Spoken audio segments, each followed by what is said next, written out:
The first 2 weeks were just perfect, taking out for walks. Yeah.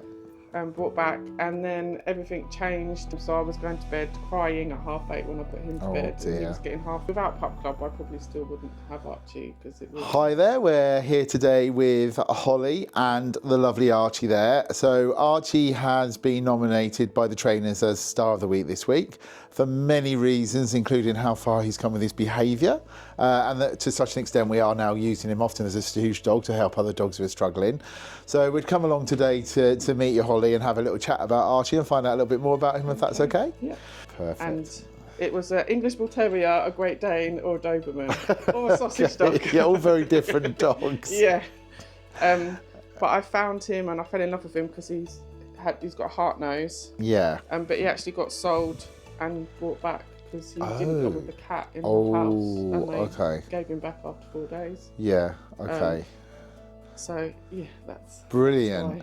Okay, and what was he like as a puppy? What happened earlier on with him there? The first 2 weeks were amazing. The first 2 weeks were just perfect, taking out for walks. Yeah. Brought back, and then everything changed, and he has no aggression, but he doesn't understand how big and strong he is, even as a puppy. And he would spend his evenings mouthing me. He couldn't settle. So I was going to bed crying at 8:30 when I put him to bed. Dear. And he was getting half an hour in the sitting room. Yeah. Okay. Before bedtime. Yeah. So yeah, it was not a nice time. So it was not a nice experience. And was it at that point you kind of got in touch with Pup Club? I already knew before getting Archie that I would need training, just because I knew what a powerful dog these are. Yeah, of course. So I knew that I would need to find a training place. So I think I contacted Dan beforehand and had got agreement that when I found Archie. Brilliant. So I think I got him at 14 weeks, and I think he was about 17 weeks when I started with Pup Club. Yeah. Thankfully. Yeah, it's only 3 weeks. Yeah. Yeah. Perfect. I think it was about that time.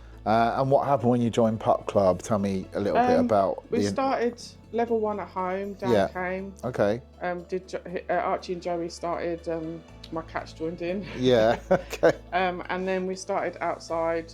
During the day, he was absolutely fine. It was just like the witching hour. He just got.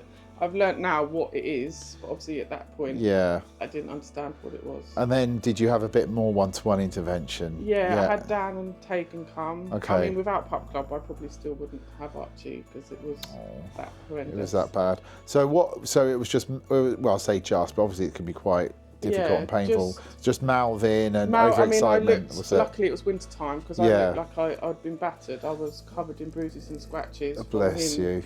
Okay. Just getting overexcited. Yeah. But he gets overtired, over hungry, over hot, over everything, like a child. So he was obviously overtired in the evenings. Yeah.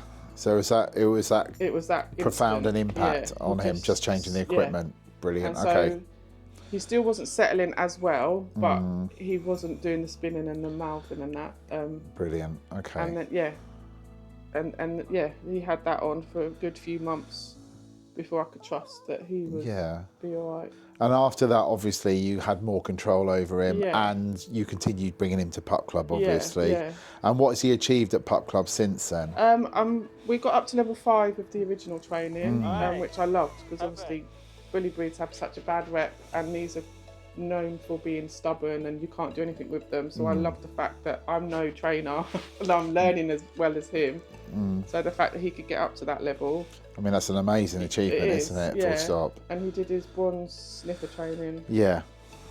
And he loves working. He loves working with you guys. Yeah. He's always on his best behaviour with you guys. But he's got 2 brains. He's got his clever brain and he's got his walking tall brain. Okay. Yeah. So you've worked with him. I mean, I have to say, Holly, you've been a very consistent member of Pup Club. You brought him to various socials and you've obviously been really promoting him with his training and all the rest of it. Now, he's got to the point, I would say, where we are actually now explicitly using him as a stooge dog. I mean, we did a little bit of that only this weekend, didn't we? Yeah. Because he's so calm. What advice would you give to somebody who is in a similar situation to yourself? Because he's come so far, hasn't he? Hand feeding, that is without doubt. Can you explain to me exactly what that entails? Dan had been asking me for months and months, and every time I asked him a question about his behaviour, he was always like, "Are you hand feeding yet?" And I'm like, "No." Because I felt guilty taking the bowl away, because that's what you always did with dogs, and I've got cats. Yeah.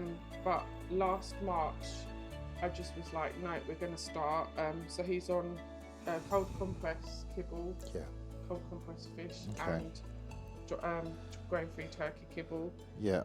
So he has his breakfast on our morning walks. Yeah. So brilliant. I'm normally walking with friends, so we don't do as much training. But if I'm on my own, I'll do automatic down, automatic stops, and fantastic. That in. Yeah. And then if we have a second walk, he'll have some of his dinner with that one, or I do training in the garden with him.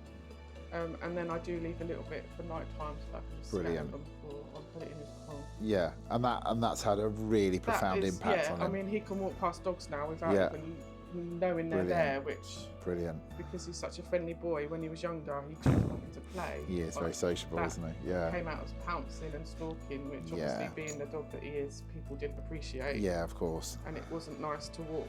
Okay. So hand feeding without doubt is the best thing I can recommend. Fantastic. And just consistency. Yeah.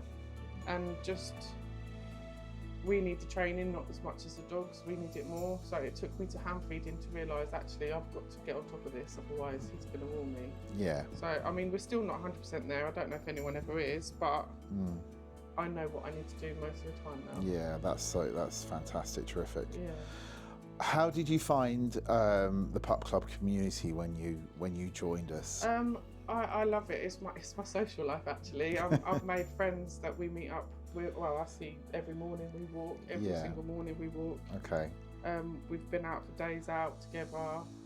I've made some. I mean, I count all of you trainers as my friends. You're all lovely. So, for me personally, it's given me a social life, because I don't really have one without.